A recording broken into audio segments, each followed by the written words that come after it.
Hi guys, you're welcome back to my channel once again. My name is Nancy and in today's tutorial I'll be showing you how to make this lovely circle pants. So if this is what you're interested in, let's get started. So this is called an Ankara print fabric and I made use of 1.5 yards. Now take note that this fabric is not folded into two, it's just a single piece on this table. Alright, so the next step is to mark 4 inches distance from the top of the fabric and to also mark 4 inches distance from the side of the fabric as well to connect the two lines together. The next step is to place my waist measurement. To do this, I'll divide my waist circumference by 3 inches. So my waist circumference is 28 inches. Divided by 3, I had 9.3 inches. I placed my tape from this angle to mark 9.3 inches all through. And the reason for dividing my waist circumference into 3 is because it's a flare pant. So you should also do the same if you are planning to achieve exactly the same style as mine. So now I connected all points together and this would be the waist circumference of the pants. Now the next step is to mark the desired length of your pants. But since I'll be attaching a waistband of 1.5 inches at the top of the waistline, I subtracted 1.5 inches from the top of the waistline. Now, I want the length of my pants to be 15 inches. So I added 1 inch sewing allowance to the hem, which made it 16 inches. But if you want your pants to be longer than mine, then you can increase the length. So with that, you would also achieve the same style, just that the length of your pants will be longer than mine. Now I went ahead to take the entire length from this angle down to my desired length. Everything here is 24 inches. So I went ahead to mark 24 inches all through, starting from the top. So it's best to place the starting of the tape from that angle so you can easily get an accurate curve.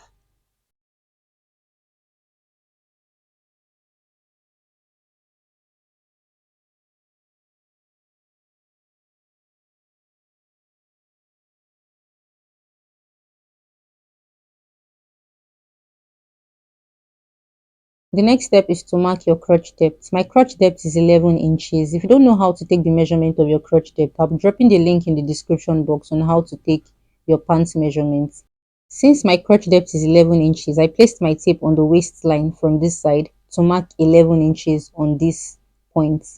You would notice that this 11 inches, I didn't even subtract the waistband from it. The reason is because this is not a fitted pant but a flare pant, so I don't want the crotch to be tight. To get the crotch extension, I would be dividing my crotch depth by 4 inches. So 11 divided by 4 is 2.75, which I marked here to extend the line. The next thing I did here was to make the crotch curve. If you have a curve ruler, fine. If you can use a freehand method like I did, then go ahead. So since the crotch extension is 2.75, I would subtract half inch from that and that would be 2.25. So I place this on the M to connect both points together. So this would be the crotch depth of the front piece. Now to mark the crotch depth of the back piece, I would place my tape from the waistline on this side to mark my crotch depth, which is 11 inches as well. Now, dividing that 11 inches by 4 will give me 2.75, and that 2.75 is our crotch extension. And since the crotch depth of the back piece is usually longer than the front piece, I would add 0.5 inches to the 2.75 and that will be 3.25 altogether. Now I extended the line and made the crotch curve for the back piece. Now to get the M measurement, I'll be subtracting half inch from the crotch extension to place the measurement on the hem and connect both points together. Alright, we are good to go. So this side will be the front crotch depth for the front piece, while this will be the back crotch depth for the back piece. Now before cutting, I would add half inch sewing allowance to the top of the waistline.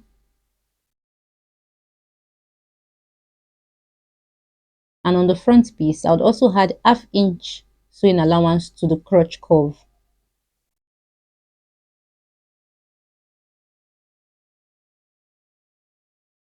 Take note that the back piece of a pant is usually wider than the front piece. So for that reason, I'll be adding 1 inch sewing allowance to the crotch curve on the back piece.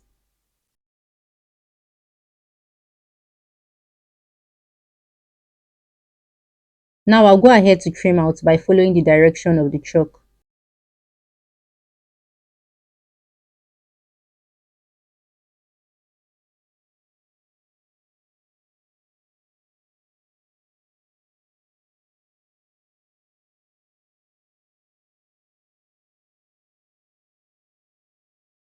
So recall that this fabric was placed as a single piece. So the next thing you should do here is to fold the fabric into two, making sure that the back piece of this pants is 1 inch wider than the front piece. So one of the techniques you should know is that the back piece of a pants is usually wider than the front piece of a pants. The next step is to slit the side of the fold.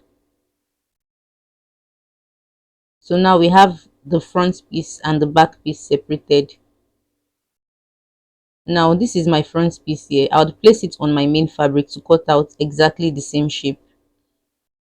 Now looking at the way I place this front piece on this fabric, if I should cut this out, I would be making a mistake because the right side of both fabric isn't facing each other. So take note of that.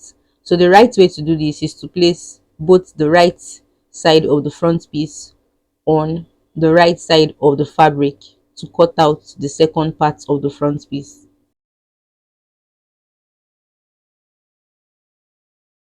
The next step is to deepen the center waistline of the front piece. So I flipped the front piece to this other side so you can easily see the chalk. On the center waistline, I marked ½ inch to connect it to the tip of the waistline from these edges. Then I trimmed it out. Now I'll take this to the sewing machine to stitch the crotch curve by ½ inch. Alright, to get the second part of the back piece, I placed this single piece directly on my fabric, right side of both fabric facing each other, to trim out exactly the same shape.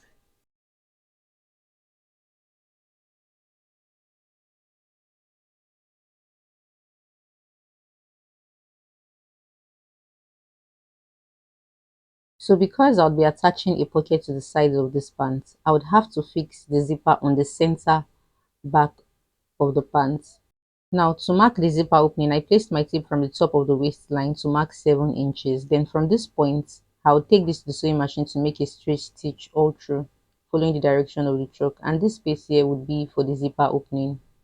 The next step is on how to make the pockets. On this edge of the fabric, I marked 8 inches, which would be the width of the pocket opening. Now I'm going to insert my hand into the pocket opening, then spread out my fingers to trace out the edges of the pockets.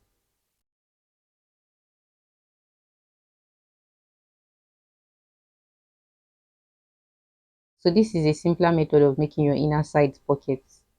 Now I would have to place this on the make fabric to cut out 3 extra pieces because the total pockets you need is 4 pieces.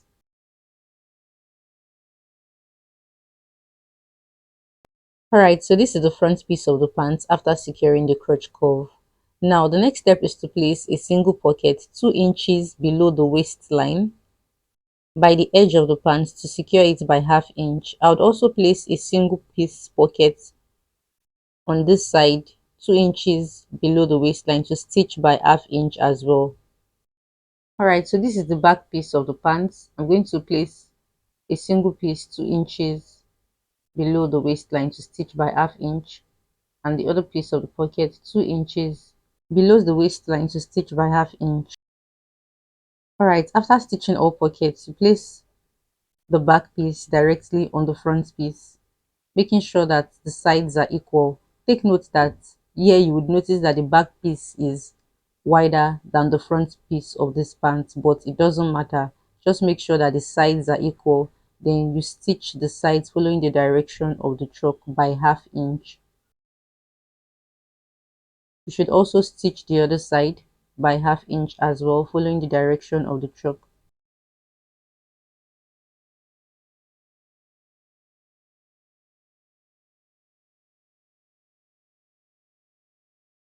After stitching the sides, the next step is to stitch the flap of the pants by half inch following the direction of the chalk. The next thing to do is to turn the pants to the right side of the fabric and take the measurements of the waist circumference all through.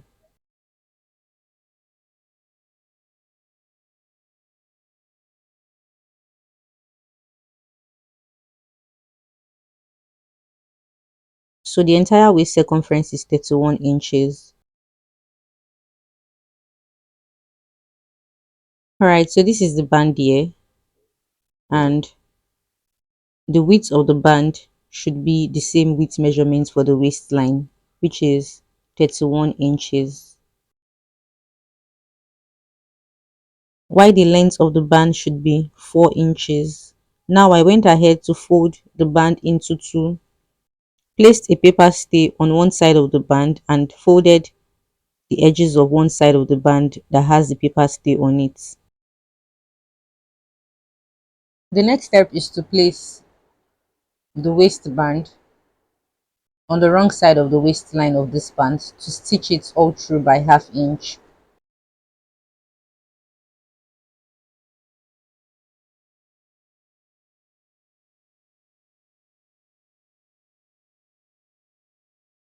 Now I'm going to fold the waistband into two, making sure it covers the seam on the waistline.